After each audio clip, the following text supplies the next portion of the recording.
हम जीत गए। तहार धन दौलत गाड़ी घोड़ा घर दुआर और तार मोहरगो जीत गए। जनता बैंक में लिए जात ही। ठीक भी जा लिया के चला हो।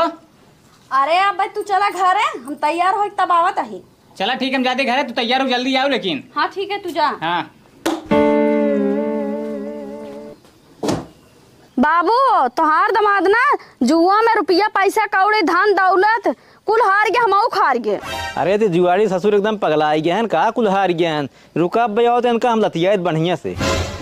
दमदवा ये दमदवा जी ससुर जी। जी ससुर जी करता है हमार बिटिया ससुर सामान भव कौन ऊ भव लकड़ी सकड़ी भाई बा जो मन कहत लगा दी ना दांव पे बेच लेता है। तो कहा करी जब हम पैसे कौड़ी कुल हार गए, घर दुआर हार गए, तो बिटिया बची रहे हो लगा दे दाव पे। हम लगा दी है दांव पे, जितना कुल बेचे है जितना लगाए है दांव पे तो ले चलते हैं तोहार किरनी गुर्दा कुल बेच